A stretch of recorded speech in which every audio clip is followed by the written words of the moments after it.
قربانی واجب ہے اس شخص پر جس کے پاس 52.5 تولے چاندی یا 7.5 تولے، لیکن میں 7.5 تولے والا فتویٰ نہیں دیتا، میں 52.5 تولے چاندی والا فتویٰ دیتا ہوں، اس لیے کہ 52.5 تولے چاندی تو شاید تولہ یا 1.5 تولہ سونے کے برابر ہی ہو جائے، ٹھیک ہے نا جی؟ تو 7.5 تولے سونا 50-60 ہزار روپیہ جس آدمی کے اکاؤنٹ میں موجود ہے وہ قربانی کرے۔ بلکہ امام شافعی رحمۃ اللہ علیہ فرمایا کرتے تھے جس نے 3 کمروں کو تالا لگایا ہوا ہے وہ 3 کمرے فارغ ہیں، اس کے کسی کام کے نہیں، ان کی قیمت کا حساب لگائے، چھت پہ سٹور بنا دیا ہے کوئی مطلب نہیں اس کا، اور جو ویسے رکھی ہوئے ہیں کوئی معنی ہی نہیں کمرے کا، فرماتے تھے حساب لگائے قربانی کرے۔ رب کریم کی بارگاہ میں دینے کا جب معاملہ آیا تو تو گول کر گیا کام۔ میرے رسول کائنات سرور عالم صلی اللہ علیہ وسلم کا جب اپنے لیے چیزیں استعمال کرنے کا ماحول ہے تو محبوب پاک علیہ الصلوۃ والسلام نے مہینہ روٹی نہیں پکائی۔ یہاں جو آدمی ہر جمعرات کو 4 کلو بکرے کا گوشت پکاتا ہے اور ہر تیسرے دن مرغی کا گوشت لاتا ہے، وہ قربانی کی باری آتی ہے تو کہتا ہے میرے پہ لگتی نہیں، وہ ٹھیک ہے ابا جی لے آئے، ابا جی کی طرف سے قربانی ہے، اس دفعہ ابا جی کی، اگلی دفعہ اماں جی کی، اس سے اگلی دفعہ دادی جی کی۔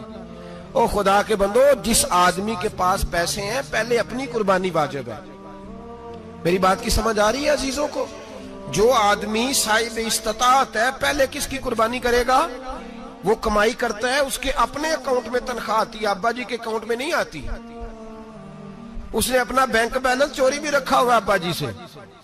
پہلے اپنی قربانی کرے، اگر اس کو شوق ہے، دل کرتا ہے تو ایک اور خریدے، پھر ابا جی کی طرف سے کرے، اگر اللہ نے توفیق دیا تو ایک اور خریدے، اماں جی کی طرف سے کرے، اور اگر اس کے دل کو اللہ ٹھنڈک عطا کرے، سکون کرے تو پھر اپنے رسول کی طرف سے بھی قربانی دے، پھر اپنے محبوب کی جانب سے بھی قربانی کرے۔ نبی پاک صلی اللہ تعالی علیہ وسلم نے ہر سال 2 قربانیاں دی، 10 سال، کل کتنی ہوگی 10 سالوں میں؟ بولیے۔ اور جب حضور حج کرنے گئے نبی پاک نے 63 اونٹ ذبح فرمائے۔ ایک اونٹ میں کتنی قربانیاں ہوتی ہیں؟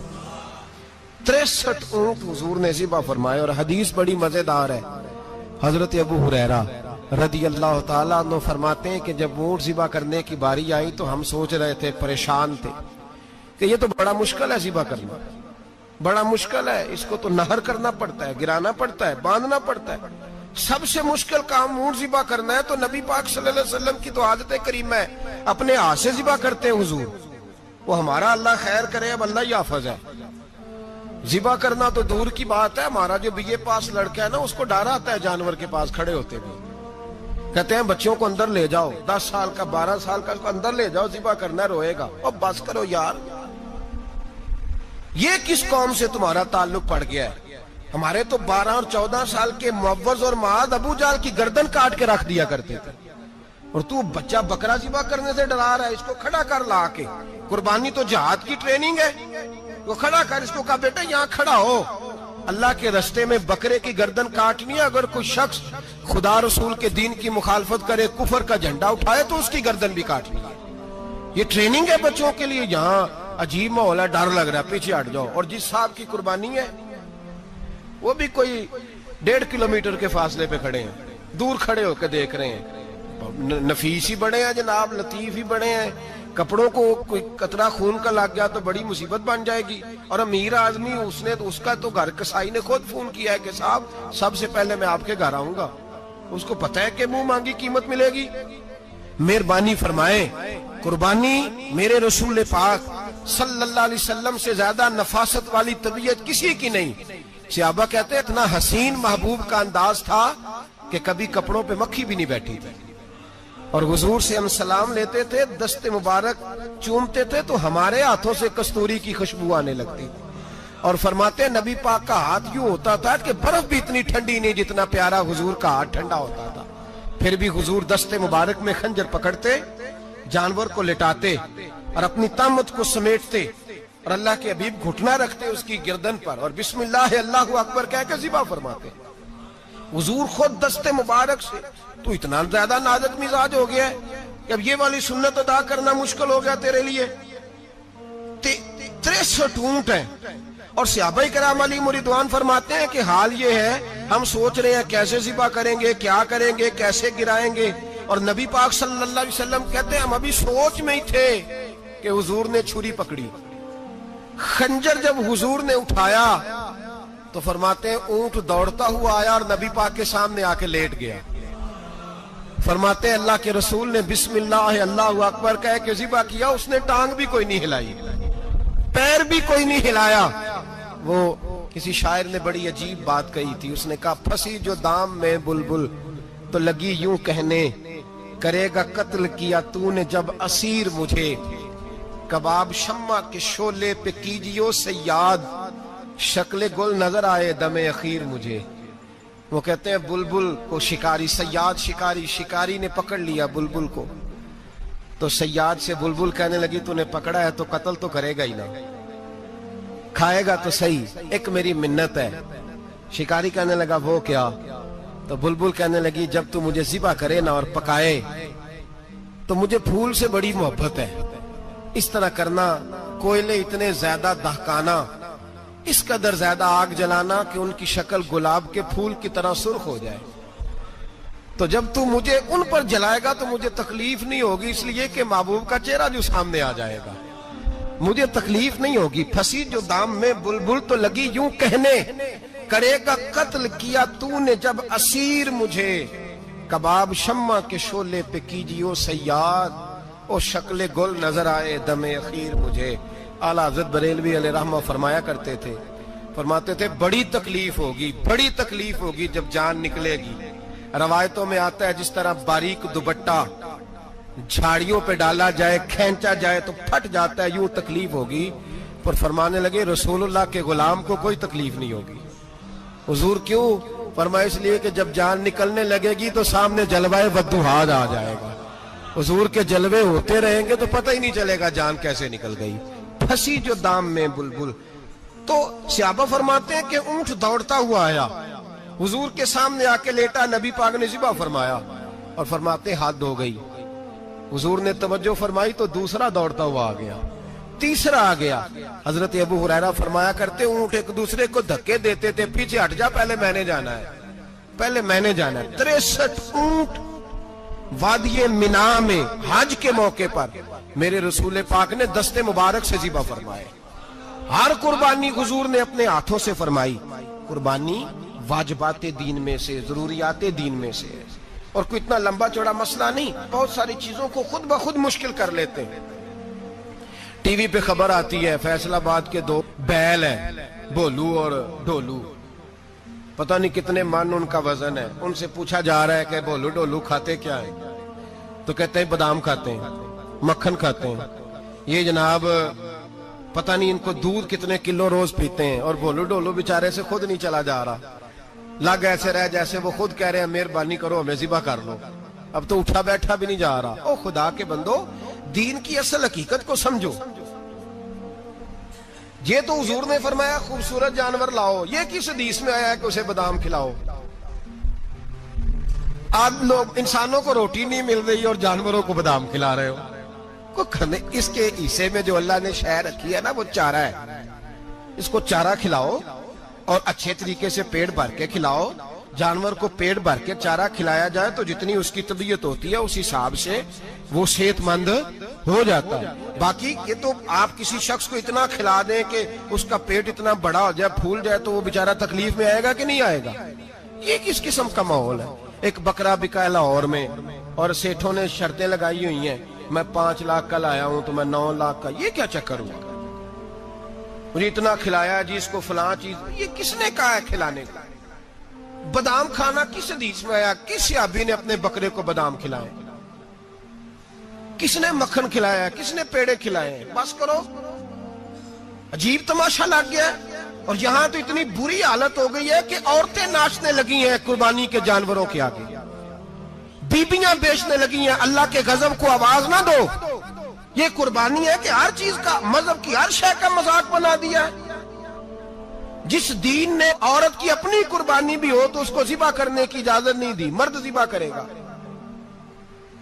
جو دین کہتا ہے کہ عورت ذبح نہیں کرے گی، وہ عورت بیچ سکتی ہے اللہ کے جانور؟ یہاں جس کا میں نے رمضان میں بھی کہا تھا، پھر بات دہراتا ہوں، سارا سال ناچتے گاتے ہیں اور عید کا موقع آتا ہے تو 2-4 مولوی بٹھا کے وہ دین سکھانا شروع کر دیتے ہیں۔ کوئی پتہ ہی نہیں، کوئی خبر ہی نہیں۔ جس بوتل میں کل تک شراب بک رہی تھی اسی میں دودھ پلاؤ گے؟ جس برتن میں کل تک پیشاب تھا اس میں آج لوگوں کو شہد پلاؤ گے؟ بس کرو، یہ مذاق نہیں، یہ رسول اللہ کا دین ہے۔ نبی پاک سید عالم صلی اللہ تعالی علیہ وآلہ وسلم نے کوئی ذمہ عورت کے کوئی چیز نہیں لگائی ایسی جس میں اسے مردوں کے ساتھ شامل ہونا پڑے، اور عورت سمجھ ہی نہیں رہی کہ یہ اس کی تذلیل ہے، عزت نہیں۔ صابن بک رہا ہے تو ساتھ بی بی کھڑی ہے، شیمپو بک رہا ہے تو عورت اس کی جو ہے وہ ایڈ دے رہی ہے۔ یہ عزت ہے عورت کی؟ رسوا کر دیا تم نے ہر شے میں عورت۔ اب قربانی کا جانور بھی بی بی بیچے گی؟ غیرت کہاں گئی اس قوم کی؟ میرے رسول پاک سرور دو عالم صلی اللہ تعالی علیہ وسلم کو کسی نے آ کے کہا فلاں قبیلے کے لوگوں نے عورت کو سربراہ بنایا ہے، عورت کو آگے لگا لیا ہے، فرمایا تباہ ہو گئے وہ لوگ، انہوں نے عورتوں کو اپنے آگے پیشوا بنا لیا۔ جس رب نے عورت کو نبوت نہیں دی، امامت کرنے کا حق نہیں دیا، کس چکر میں لوگ پڑ گئے؟ 5 لاکھ کا جانور کس لیے لائے ہو؟ 5 لاکھ کا تفاخر کے لیے، دکھانے کے لیے؟ تو اگر 50,000 کا 60,000 کا بھی جانور لاتا تو اچھا آ جاتا، اور 50,000 کا جانور لائے تو 5 لاکھ میں کتنے آتے ہیں بولے؟ تو 10 جانور ذبح ہوں گے تو کتنے غریبوں تک گوشت جائے گا، کتنے گھروں کا بھلا ہوگا؟ ہر چیز کا چکر الٹا کر دیا گیا ہے۔ اور صرف حج کے لیے ہوتی تو میرے رسول پاک ہر سال قربانی نہ کرتے، اور میرے نبی پاک قربانی دینے کا حکم۔ ایک اور بات بڑی لوگ پوچھنے لگے، کہتے جی گائے کی ہوتی ہے، بھینس کی بھی ہوتی ہے کہ نہیں؟ چلو جی اب نئی بات نکل آئی۔ حدیث پاک میں لفظ آیا اونٹ کا، نبی پاک نے فرمایا بکرا 1 سال کا، گائے 2 سال کی، اونٹ 5 سال کا۔ حدیث میں لفظ آ گیا اونٹ کا۔ اب کو بندہ کہے پہلے بتائیں نارکا کے مادہ کا، تو میں کدھر سے آپ کو حدیث نکال کے دوں جس میں نر بھی اور مادہ علیحدہ علیحدہ ہو؟ حدیث پاک میں ذکر آ گیا دمبے کا، مینڈے کا۔ اب باقی جو سارے جاگ رہے ہیں نا، اب غور فرمائیں، باقی ایک بکرا ہے، ایک چترا ہے، ایک دمبا ہے، ایک دیسی بکرا ہے، ایک پہاڑی بکرا ہے، تو علیحدہ علیحدہ لفظ کہاں سے نکال کے دیے جائیں؟ یہ ساری انواع ہیں، اقسام ہیں، نوع ہیں۔ اسی طرح بھینس بھی گائے کی ایک قسم ہے۔ امام اعظم ابو حنیفہ فرماتے ہیں نوع منہ، یہ اس کی ایک قسم ہے، نوع میں سے ہے، گائے کی نوع میں سے ہے۔ آپ عام لفظ بولتے ہیں تو کہتے ہیں بکرا چترا گائے بھینس، عام لفظ ہے نا۔ تو جب گائے کہہ دیا تو اب کو بندہ کہے گائے آیا تو پہلے بتائیں گائے تو ہے تو اس میں بیل شامل ہے کہ نہیں؟ تو گائے کی جتنی قسمیں ہیں نا، ہمارے محدثین بھینس کو گائے میں شامل کرتے ہیں۔ بھینس گائے کی ایک قسم ہے۔ تو نبی پاک صلی اللہ علیہ وسلم نے جب گائے کا لفظ استعمال کیا تو بھینس اس کے اندر آ گئی۔ تو اگر گائے کی قربانی جائز ہے تو بھینس کی قربانی بھی جائز ہے، اگر بیل کی قربانی جائز ہے تو کٹے کی قربانی بھی 100% جائز ہے۔ اس کے اندر 7 حصے ڈالے جائیں گے، اسے قربان کیا جائے گا، یہ جائز ہے۔ اگر آپ صریح لفظ نکال کے دکھانے کو کہیں گے تو پھر تو بڑی چیزوں میں لوگ الجھ جائیں گے۔ پھر کیسے نکالا جائے گا خسی کی جائز ہے کہ نہیں، جو خسی نہیں اس کی جائز ہے کہ نہیں، فلاں کی؟ تو ان تفصیلات، ہاں بہت ساری چیزوں کی تفصیلات حدیث میں ہیں لیکن ساری چیزوں کی موجود نہیں۔ اس لیے میرے عزیز یاد رکھیں، بھینس کی قربانی بھی ہوگی، گائے کی بھی ہوگی، بیل کی بھی ہوگی، کٹے کی بھی ہوگی۔ جن کی نہیں ان کی نہیں۔ ہم نے کبھی کہا ہرن کی قربانی بھی ہوگی یا مرغی کی قربانی بھی ہوگی؟ تو حدیث مبارکہ کے اندر جو چیزیں موجود ہیں ان کی جتنی اقسام ہیں ان سب کی قربانی کرنا ہاں جائز ہے۔ اور میرے نبی پاک صلی اللہ علیہ وسلم نے فرمایا جانور خوبصورت ہو، لنگڑا نہ ہو، کانا نہ ہو، زخمی نہ ہو، خوبصورت جانور لاؤ، اس کو لا کے ذبح کرو۔ لوگ کہتے ہیں چلو اتنے پیسے اللہ کے راستے میں دے دیں، تو یہ کافی نہیں کافی۔ مسلم شریف میں، بخاری شریف میں میرے نبی پاک سید عالم صلی اللہ تعالی علیہ وسلم نے فرمایا 10 ذی الحج کو اللہ کی نظر میں ابن آدم کا سب سے پسندیدہ عمل۔ لیکن نا 10 ذی الحج کو، کل 10 ذی الحج ہے تو بڑے کام ہوں گے، فجر کی نماز بھی ہوگی، تکبیرات تشریق بھی پڑھی جائیں گی۔ آج فجر سے شروع ہو گئی نا،